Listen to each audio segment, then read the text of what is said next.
Well, today we hope to have with us Rod Martin, my friend Rod Martin. He's been on the program several times. Rod is the founder and CEO of Martin Capital and the Martin Report. He's a philosopher capitalist, and he's been called by Blaze TV as one of America's leading public intellectuals. That's a pretty nice statement that they've said about him, and so we're trying to get him on the line. But I like talking to Rod about what's going on in our government. Rod is very connected. He's an attorney by education and training. He was a political strategist. He worked with Mike Huckabee in Arkansas when Mike was governor. And Rod has great insights on things. I encourage you, if you're on the X platform, used to be Twitter, but you can follow at Rod D. Martin, and he has some great posts on there. I learn a lot from him. So we're trying to get him on the line and talk about what is going on in our government today and what is going on with Donald Trump. You know, Donald Trump has made some pretty bold statements, and the latest thing he's done was he said, "Hey, if you're going to burn the American flag, you're going to spend a year in jail for that. That is a jailable offense. You know, we have it. It's a hate crime if you burn the LBGTQIA plus gay pride flag, but you can burn Old Glory and nobody says boo about it." Well, Donald Trump says, "No, we're not gonna have that. You burn the American flag, you're gonna spend a year in jail." All right, Rod, I see you there. Can you hear me? Yeah, I have no audio. So, Rod, do you have audio? Well, I see him, but I can't hear him. Technology is great till it doesn't work. We have this. Rod is a technology entrepreneur. Rod, can you hear us? No. All right. Well, let me play a clip. I was thinking about, I ran across some clips that I thought were really good. And one of the things, one of the guys I like to listen to and hear from, other than Rod Martin, is Victor Davis Hanson. Victor Davis Hanson has some great insights. This is what he had to say to James Carville concerning Trump and the Trump presidency. They tried him as a private citizen. Nobody's ever done that. They raided his home in Mar-a-Lago. That is a terrible precedent for an ex-president. No one has ever done that. They tried to get him off the ballot in 25 states. No one had ever done that. There were 2 assassination attempts during the campaign. That had never happened before. They tried to debank him and make it impossible for Donald Trump to write a check, whether from Morgan Stanley or Bank of America or any bank. So my point is this: when James Carville says we're going to get tough, we're going to get really tough, and we're going to let in Puerto Rico and Washington, D.C. to get 4 senators, or we might have to pack the court to 13. Justice, I'm thinking, well, you always were going to do that. You were going to pack to 15. In fact, if you had not lost the House and Senate during the Biden administration, had you had a normal president that was in control of his mental and physical abilities, then you would have not only packed the court and not only, as you promised, let in 2 states, but in addition, you would have gotten rid of the Electoral College by the hook and crook of the National Voter Compact, and more importantly, you would have abolished the Senate. So the problem, James Carville and Democrats, is that you have sabotaged democracy, and you've done things that no one has ever done before to an oppositional candidate, presidential transition, and president. And now you're furious because you're on the 40% side of every issue that's dear. You're on the 40% side, and all the things, and I agree with what Victor Davis Hanson is saying, all the things that you hear from the left accuse Trump and Republicans of doing, that's what they're doing. And that's just as our friend historian William J. Federer said, that's straight out of the communist playbook. That's what you commit the crime, and then you accuse your opponent of doing exactly what you are doing and get them on the defense. Jay, is he? Rod, can you hear me? Yes. Okay, good. Well, Rod Martin is with us.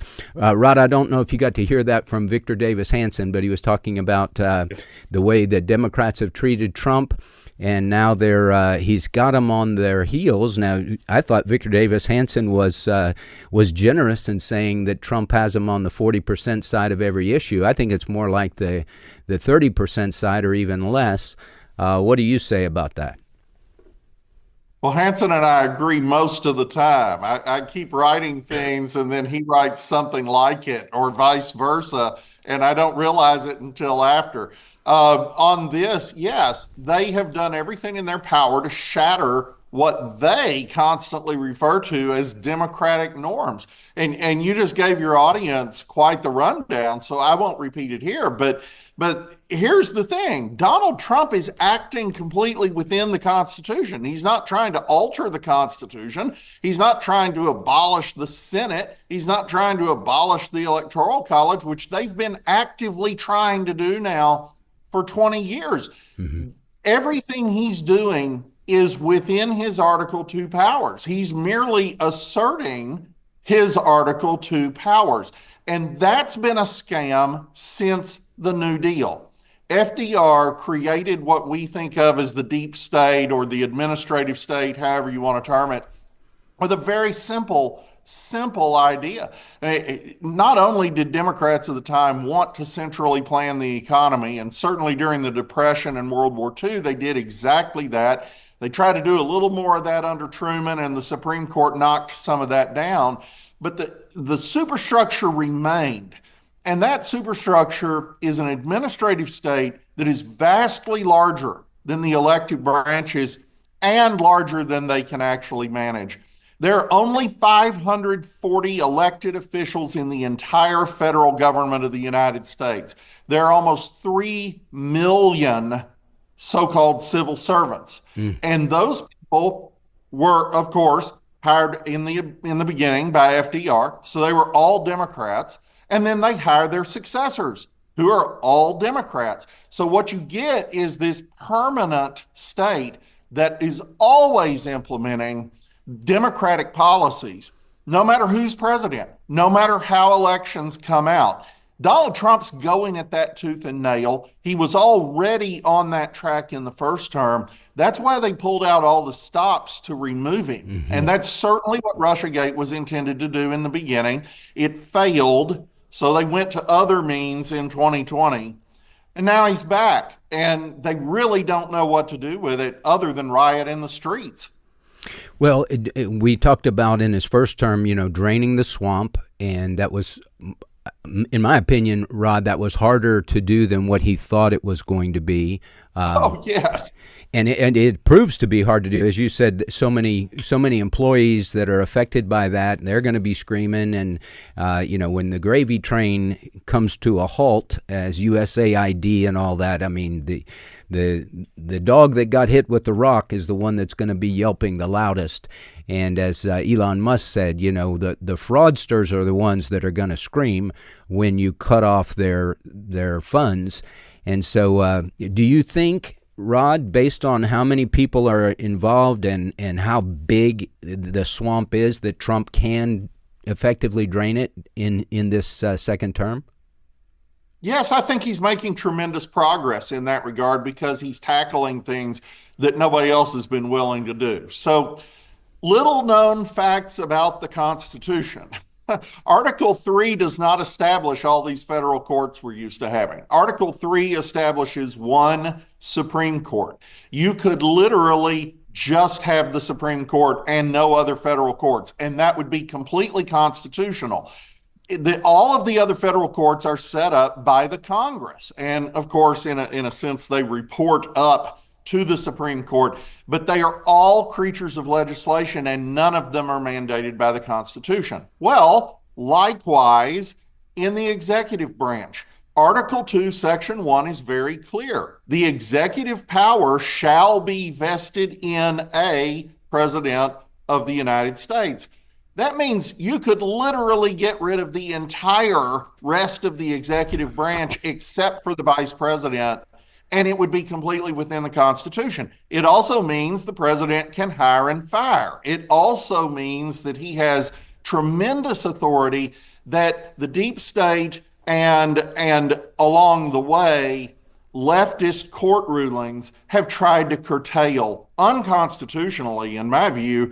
And that's exactly what Trump is going at. You're exactly right. In the first term, he didn't quite understand the nature of the problem.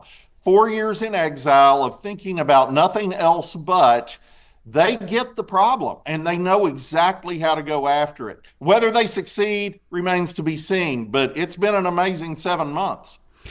Well, he has accomplished so much, and I think that, as you said, the Democrats don't know what to do. He's hitting them with things all the time, and so by the time you mobilize to deal with one issue, he's got 4 others that he's going after, and it really is just like with D.C. So, hey, we're going to clean up the crime in D.C. Well, he's doing a great job. In 2 weeks, homicides have gone down 100%. I was looking at some of this. Violent crime is down, carjackings down, sexual assault down, robbery, everything down significantly. It's pretty hard to argue that we don't need him in here. What he's doing is wrong. And that's the Victor Davis Hanson. He puts him on the 40% side. I think he puts him on the 10% side as it relates to crime. How do you see that? I think Donald Trump is the most consequential president of this century so far. I think he is erasing what Obama and Biden attempted to do. And I think he's right up there with Reagan and Lincoln and Washington in consequentiality. I think that's only going to grow. Well, we're talking to my friend Rod Martin, the philosopher capitalist and the founder and CEO of Martin Capital and the Martin Report. You're listening to Real Truth for Today here on American Family Radio. And I'm your host, Pastor Jeff Schreve. We'll have more with Rod Martin as we talk about the state of the government, the state of the nation, and what's going on with Donald Trump. We'll be right back.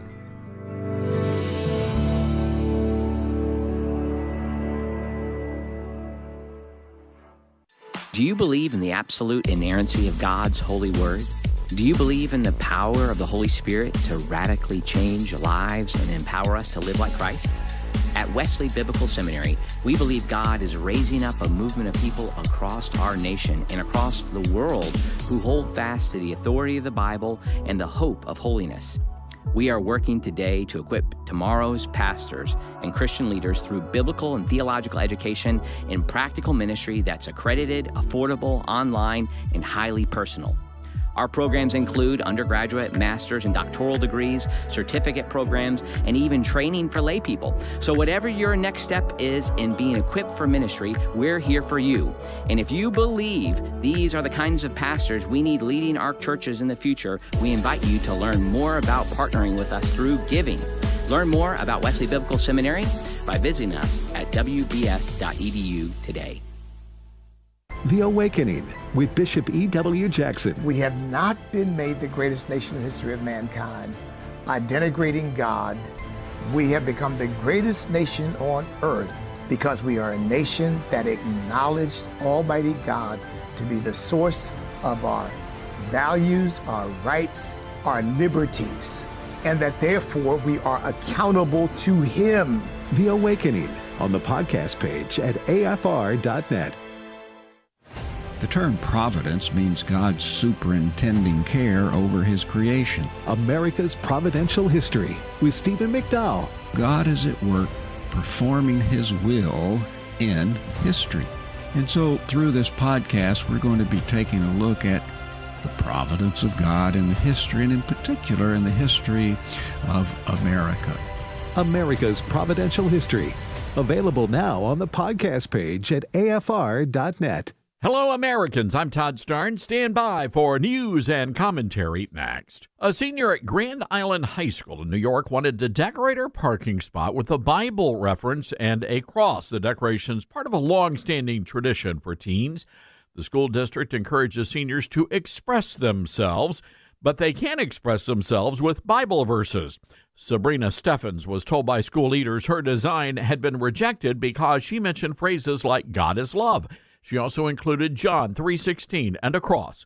The school explained the parking spot was on school property and therefore she could not mention anything about her Christian faith. They also told her that if they approved a cross, they would also have to approve a satanic symbol. Well, First Liberty Institute's representing Sabrina, they say public schools must be neutral when it comes to religion, and that means the school cannot infringe upon a student's faith, and it's unconstitutional to stifle religious messages. I'm Todd Stearns. This is Real Truth for Today. Podcasts of the program are available on the podcast page at afr.net. Now, back to Pastor Jeff Schreve. Welcome back to the program. Pastor Jeff here, talking to my good friend Rod Martin, founder and CEO of Martin Capital and the Martin Report. Rod, we were talking about crime, how President Trump campaigned on being tough on crime and the law and order president, and he is surely following through on that. This is what he had to say yesterday concerning crime and what's going on in the major cities and this thing called cashless bail. Okay, let's go. Could I ask you to say exactly what this is? Of course. So, as you've consistently identified, sir, cashless bail policies are a key driver of the disorder we see on city streets all over America. Catch and release system allows criminals to keep going back out onto the street and reoffending. What this executive order does, it charges your attorney general with identifying jurisdictions all over the country that have cashless bail policies, and then it withholds or revokes federal funds and grants that are flowing to those jurisdictions to ensure that we're only supporting the people who have reasonable common sense policies around crime. So what area does it cover? Potentially anywhere that has a cashless bail policy. So some of the largest cities, some of the most left-wing states in America have Almost all of adopted. them, right? Illinois would be a great example of that, sir. Oh, they have a great cashless bail. You don't even have to go to court sometimes. No, Illinois, I love that state. It's a great state, but it's run so badly by Pritzker. They threw him out of the family business and he becomes governor. Now he wants to run for president. I don't think that's going to happen. All right, Rod. So give me and give our listeners the other side of the issue. Who in the world would think that cashless bail would be a good thing? Subscribers to critical theory, because you're constantly creating a smaller and smaller and smaller minority. When you get down to transgendered, lesbian, vegan women, as an oppressed class, and constantly pitting all of this multiplicity of smaller and smaller groups against not just each other, but especially against the so-called oppressors, which, of course, Jeff, would be you. Mm-hmm. So how dare you? Yeah, it doesn't matter whether you have power or not. You are defined as being powerful and therefore an oppressor. And in that schema, it makes sense to advocate for every supposedly disenfranchised group. Well, how could you be more disenfranchised than being in prison? So it's just a natural evolution of the thing that criminals are to be advocated for. And we see this in its most extreme form, for example, actually in California, which has experimented with cashless bail also, but in California, they actually at the state level made it illegal to arrest any shoplifter who took less than a little under $1,000. And you actually had just countless shoplifters going into Targets and other stores with calculators to tally up the prices of what they were stealing to make sure they were under the limit, and then just walking out. This is insane, but it makes sense within a leftist schema. And this is what we're fighting now. The Democratic Party is not run by grown-ups or sensible people. It is run by radical ideological leftists who are really trying to tear down society. And that's what we're talking about when we're talking about abolishing the Senate or abolishing the Electoral College or packing the courts or all these things. It's all aimed at eliminating the Constitution we have and setting up a new system in which they are always in power. Well, Rod, when you think about the Democrats really jumping the shark, because when Clinton was president, obviously he had major women issues. But he wasn't. He put a lot of cops on the street. He didn't seem to be insane. But now, fast forward, 30 years from the time was he president 30 years ago, 20-something years ago? Now it's just like a totally different party. What changed? Did Obama's presidency change everything for the Democrats? What changed is the internal balance of power. And yes, Obama was key to that. They reached a point where the radicals were in charge. And those are 60s kids. Of course, Bill was that too, but not in the same way that his wife was. Hillary, as you know, actually wrote her thesis based upon the works of Saul Alinsky, who developed all of his theories actually from his shadowing of Frank Nitti and Al Capone.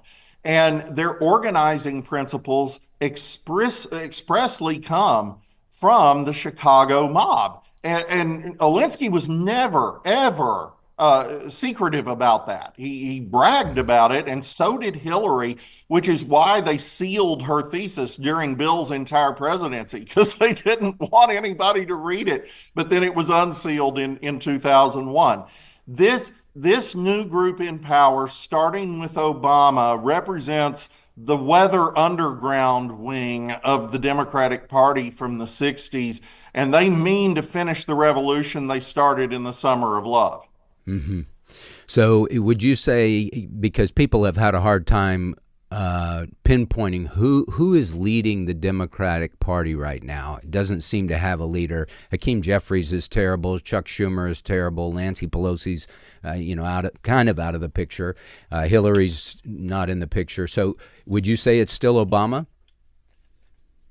Probably more Obama than most. They are in a bit of a muddle at the moment, very clearly. They did something very deliberately in picking Joe Biden. Nobody around Biden had any illusions about his deteriorating mental capacity. That was plain as day, and it was plain to the public. You were just smacked down as a terrible person if you noticed. Right. But by picking him, they put in place a president who wouldn't say no to whatever the deep state wanted. And so they actually had a field day with that. The problem is that pesky Constitution. They didn't have the votes in Congress to be able to do everything that they set out to do. And then, of course, this just fails for 4 years. It's just catastrophic on countless fronts, from the loss of Kabul, just right on down the line. And so you end up with this amazing comeback of the one president in a century that's actually stood up to him and said no. And I'm not knocking Ronald Reagan, by the way, in saying that, or even Richard Nixon.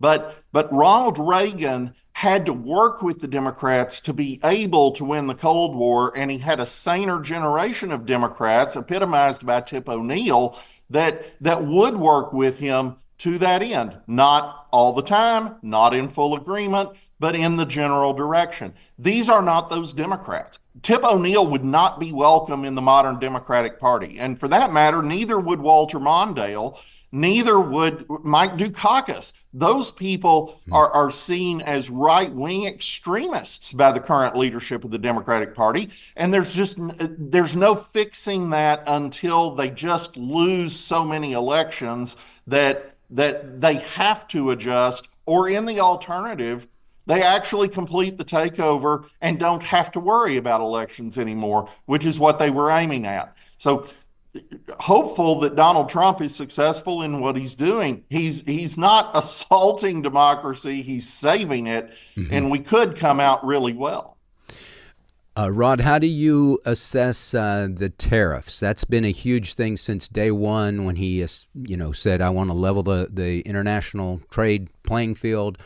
He's been doing that, and the left hates it. Oh, this is terrible. The sky's falling. Even Bill Maher said, I heard him the other day, said, we had predicted by July the country would be in a great recession. Well, it's not. He's had to acknowledge we're not. They seem to be working.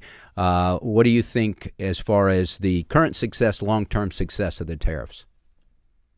Well, I'm a free trader, but I'm one of that really tiny minority of free traders that has always said that we don't have any free trade deals with anybody.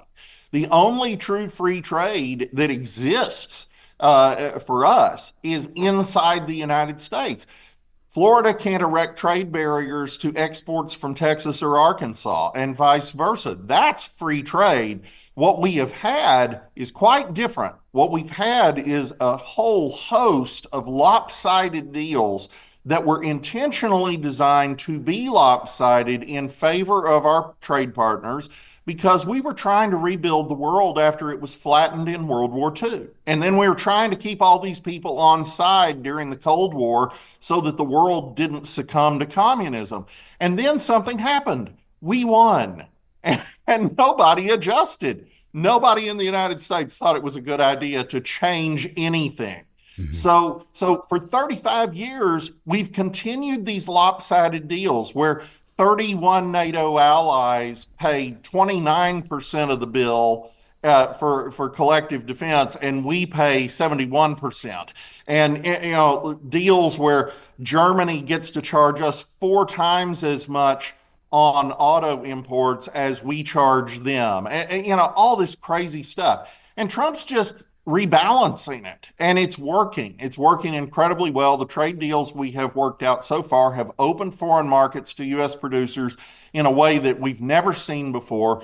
And one of the benefits of his, honestly, negotiating position, because that's really what these tariffs are. They're the stick to go with the carrot.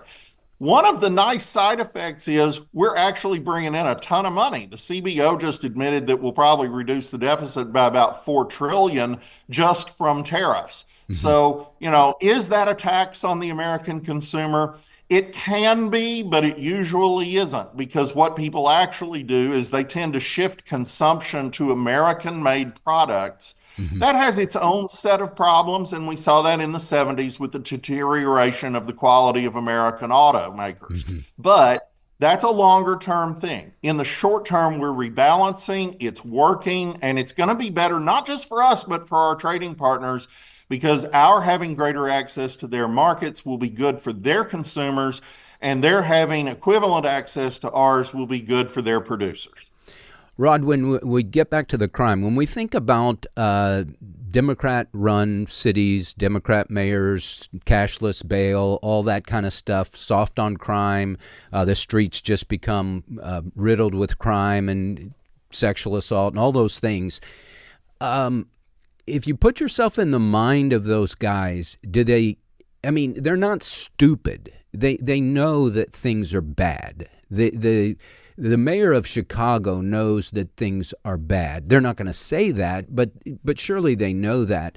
What's the end game on the left? Like a George Soros that hates America, seemingly wants to destroy America. Okay, so you take America out of the picture. What do you have? Well, right now, the Democrat Party and the left are synonymous. But that's not always true. The Democratic Party has always been to the left of us, but that's not the same thing as being the hard left. Right now, the Democratic Party is the hard left. My guess is that the real end game for the Democratic Party is to repudiate a lot of this so that they can start winning elections, and you have an adjustment back toward the middle like you saw with Bill Clinton in the 90s. Certainly not a conservative, certainly not one of us on really anything, but not insane. And you saw that in Britain with the advent of Tony Blair. After years of Labor running candidates that were actually at one point advocating for Britain to leave NATO and join the Warsaw Pact. That's how far they had gone. So the end game for the Democratic Party is probably a big course correction in a few election cycles, probably not quickly. Now, if they are able to consolidate power, they'll never course correct, and we're going to turn into Venezuela quicker than you can blink. But that's, I don't think, likely, thanks to Donald Trump. As far as the left's own perceived end game, we have to understand that they're coming at this from a completely different worldview. And we need to start understanding that it is arrogant of us to assume that the other person shares our presuppositions and our worldview. We always like to say, oh, they're going to do exactly, what we're doing, just in a different way. No, that's not actually their aim. They actually have different aims, and they're pretty clear about them.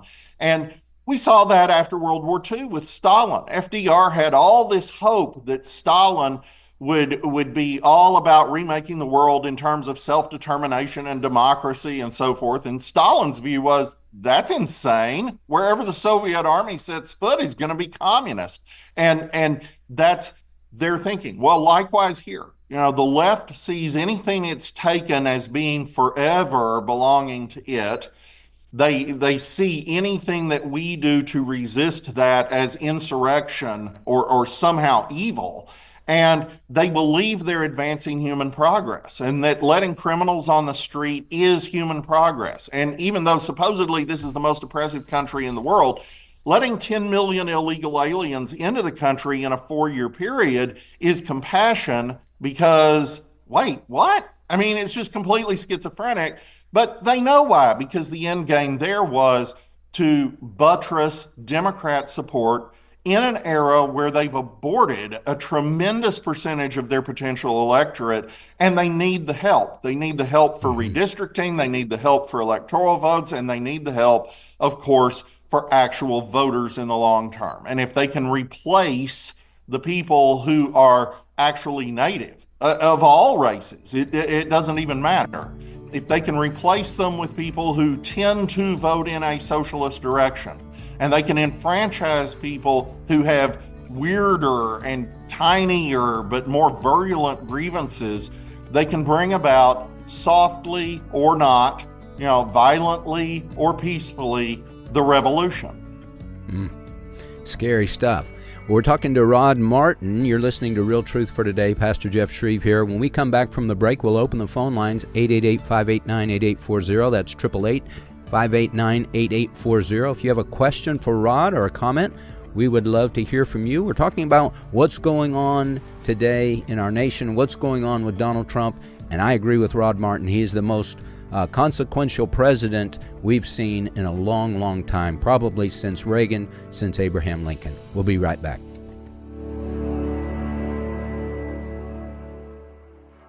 I'll do some stand-up comedy, Abe will do some preaching, and I'm really excited about it.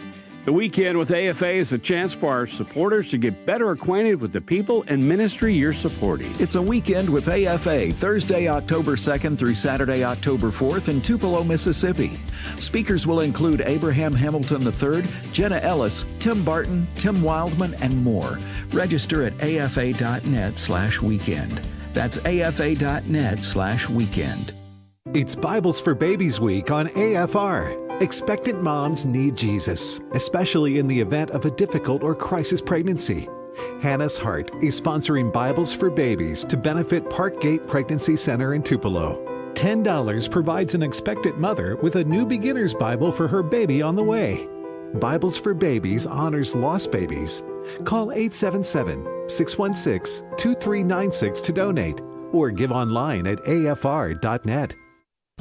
The following is not an actor, but a real-life story from Trinity Debt Management. I'm Claire from Trinity Debt Management. I'm a counselor, and the reason that I love working for Trinity is because I get to help folks with one of the hardest problems a family can face, and that's financial difficulties. In this day and age, everything is going up. You have higher utilities, higher grocery bills, higher fuel, and those credit card interest rates have gone up as well. We can help you with that. We can help you get lower interest rates, lower monthly payments. In just a few minutes, we put together a plan that gets you out of debt and keeps you out of debt. I love my job. It's a great program and a very smart way to find debt relief. If credit card debt has you down, call Trinity at 1-800-788-1813. I'm Claire, a Trinity counselor. Call me and become debt-free for keeps. 1-800-788-1813. Oh, I love my job. M.D. Perkins, documentary producer and director with American Family Studios. Working on movies is a lot like building a house and writing a book at the same time. Research and detailed focus that you need with writing a book is there, but also the collaboration with other experts in the field. I've been with AFS since 2014, so this is my 10th year working for the ministry. The big project for me that really shaped a lot of the way that I think and approach all of our projects is the God Who Speaks. Can't get any more foundational at its core than that. So everything we do going forward is built on that foundation of God's Word. I think the purpose of AFS is to inspire, uplift, and encourage viewers with spiritually uplifting content that helps people think about the spiritual life. Find M.D. Perkins documentaries and all the work of American Family Studios at stream.afa.net.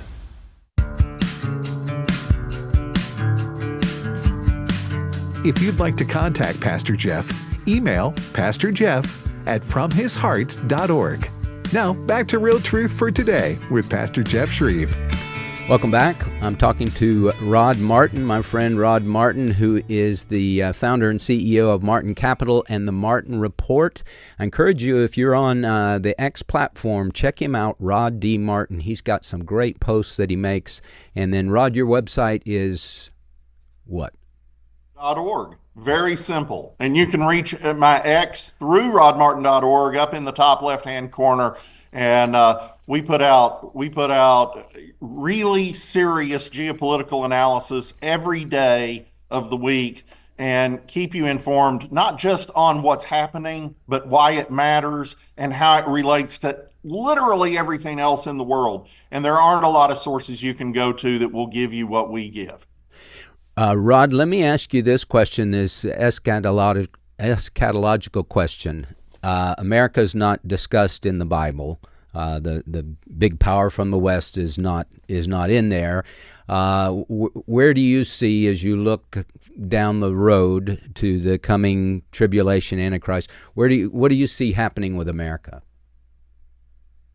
I think the really important thing we have to keep our mind on is that we are to occupy until he comes. So if he comes next Tuesday, hallelujah, and we will meet him in the air. And if he comes in another 2,000 years, hallelujah, we have more time to be faithful. Either way, I don't really think that we're in a moment that is especially indicative of the end. I think right this minute we've had this shocking descent. And it was really easy, I think, about a year ago to say, man, this may really be it. And then all of a sudden, God does this miraculous thing, not just electing Trump, which is parting the Red Sea all on its own, but actually imbuing him with the wisdom and very specialized knowledge to be able to go after the root of the problem in our system. That's unheard of. And it gives me a lot of hope that perhaps the Lord is going to tarry a little longer and we have more time to be faithful. Yeah, very good. Trump surprises everybody. He constantly surprises the left because they paint him as this buffoon, idiot, entertainer, WWE kind of, wrestler type guy, just all hype. Trump knows what he's doing. It's pretty apparent that the guy is not a dummy. He's very smart, very wise, and as you said, and I agree with this, Rod, the Lord is giving him wisdom to strategically go after these things to bring about a kind of like a Hezekiah type of reform in America. But if that's not followed up by Christians standing up, speaking the truth in love, and drawing people to Christ, that can flip really quickly. Well, it's very, very easy, as we have seen, for Hezekiah to turn into Manasseh, and for that matter, Josiah into Jehoiakim and Zedekiah. Right. So, we know that things can flip on a dime, and we have to constantly be vigilant. We have to constantly be working to push back against not just the curse, but about the actual evildoers who are trying to extend the curse rather than push it back. That's the task of every generation. We see it in the book of Judges very clearly. And I remember as a kid, kind of thinking, wow, what's wrong with these people? They just They just got it, and now they're screwing up again. Right. But no, if you go back and you look at the timeline, that's not really how it worked. You'd have a generation or two pass, and then they'd screw up again. Right.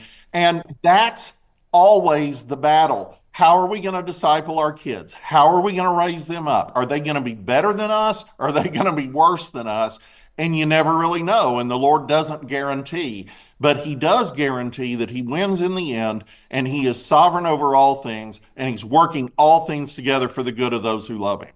Amen to that. Well, we're going to the phone lines, 888-589-8840, and we have Mark on the line from Kentucky. Mark, go ahead. Yes, thanks for taking my call, sir, and Yes, good sir. morning to both of you. And I want, if you don't mind, let me ask your guest here a couple questions. Are you familiar with people like Harley Schlanger, or say Bix Weir, or Peter Navarro, Clay Clark? Certainly Peter Navarro, yes. Okay, is Navarro, that's the only name that rings a bell of those? Yeah, I have to demur on the others. Okay. The reason why I'm asking is that, Pastor Schreve, I really appreciate that you have brought him on and talking about the subject that you are. That being, in my mind, God putting an amazing real man in the White House goes so far as has the boldness to basically quote from Genesis, there are two genders, for example. Right. Meanwhile, the question is like, this is really good stuff. However, I find it's pretty elementary, in a sense, in that, and my question is because I did this just Sunday. Hadn't been to regular church for quite a while because I'm very disappointed, discouraged, and frankly, I believe that COVID brought judgment to the church in America, and most of them are dead. Because if they close their doors, they don't know the mighty God that I know. So anyway, I brought this up, and the answer I always get, the response I get from both attenders as well as leadership in a church is they don't want to talk about politics. They don't want to talk about what you guys are talking about today. Mm-hmm. So, it's to me, it's like, okay, kind of like the guy says, hey, just go out in the streets and invite some people from the streets to my wedding. The rest of the folks didn't want to show up, so go out there and find some real people. So that would recognize, the amazing thing that we have. We have here in America, the freedom. We were one nation under God. That was all brought together by the Almighty. And yet we've lost it, but now we can get it back, but we're not doing anything. Yeah, good. That's a good point. And so, Rod, that's kind of what we're talking about. The church has to step in, because if there's not a spiritual change, all this other stuff is not going to last. Well, the church in most of my lifetime and well before that, so starting early 20th century, kind of lost its vision of a full-orbed Christian faith, a Christendom, as it were, a Christian civilization that is all-encompassing. And I actually have an article coming out on the 1st of September about Christian vocation, and it's exactly in this vein, that every single thing is a calling. If you're the janitor at Taco Bell or the CEO of ExxonMobil, you are in a calling that God has uniquely equipped you for, and you shouldn't just see it as a necessary evil so you can tithe. You should see it as an opportunity for ministry. And that ministry may not be just witnessing at the water cooler. It's certainly that, but it's not only that. Exxon produces gasoline that I need to get to church. That's a ministry. Nike produces shoes that I need to wear, or I'm going around barefoot and my feet are getting bloody. I mean, all these things matter, and God cares about the material world very, very much. And we see that in the fact that he himself has wedded himself to flesh. Christ, the eternal second person of the Trinity, God himself, actually has a resurrection body that is flesh and blood. He cares about his creation. He cares about matter. Matter matters. We shouldn't go off into the Gnostic heresy that it's only about the spiritual. They both matter. It's not one over the other. It's both together, and that's the brilliance of God's creation. Therefore, God is sovereign over everything and everyone, and therefore the church has to speak the word of God as applied to every issue that comes up. And that doesn't mean that your pastor necessarily needs to be preaching on tariffs next week. Right. But it does mean that he needs to equip the saints to be able to understand these issues from a biblical framework and understand that God does speak to every issue under heaven. Yeah, very good. And Jeremiah 26 tells us that seek for the welfare of the city. That was God's word to the exiles. Hey, in the city's benefit is our benefit, in their welfare is our welfare. So Christians do need to be involved. And well said, Rod, on God cares. He cares, and we live here, and we want it to be a place where righteousness prevails, where there is truth, where there's justice, where there's law and order. So thanks for calling, Mark. We have Mimi on the line from Montana. Mimi, welcome to Real Truth for Today. Yes, this is Montana Mimi, great-grandmother, 79 in a week. All right. I think that things are black and white. You either serve God or you serve the devil. I think everybody with a Democrat after their name needs to be convicted of treason. Treason where they have done things that have ruined and hurt the country completely. I want to start at the top with the ex-presidents, Obama, Clinton, go back all the way. And everybody that is Democrat in the Congress, in the Senate, get them down. All those judges, too. Convict them of treason. And if they don't want to be convicted of treason, let's look at their IRS report and see where they put their money, which ones support George Soros, etc. Thank you. Yes, Mimi, thank you for that. Well, I think there's some in the Democrat Party that are guilty of treason. Rod, what say you? Yeah, I think there clearly are. I don't know that you can make that case successfully before a federal jury. And that's the problem Pam Bondi's facing now. How do we proceed in a way that's actually efficacious? I think treason charges are going to be very difficult to make because of the very narrow definition of it in the Constitution. And it's not that they aren't guilty, because they absolutely are, but proving that beyond a reasonable doubt is going to be difficult. What is not going to be difficult, and Montana Mimi said it well, at the very least, we can go after the other things. You will recall that Al Capone was not convicted of being the head of the mob in Chicago. He was convicted of tax evasion, and that was good enough. And we sent him to Alcatraz, and all's right with the world. Likewise here, Adam Schiff is probably going down for mortgage fraud. Tish James is probably going down for mortgage fraud. What else is happening, though, and we'll see what happens to John Bolton. That's just the beginning. Bolton is the beginning, but it's indicative of where they're headed. They're going after people who have violated specific statutes. Whether they prosecute Bolton remains to be seen, but Bolton pretty clearly used classified information in an impermissible way. And if you were a corporal over here at Eglin Air Force Base, you'd go to prison for 10 years for that at least. So it's time we had equal justice for people in high-ranking positions. And that's exactly the nature of Kash Patel's grand conspiracy investigation.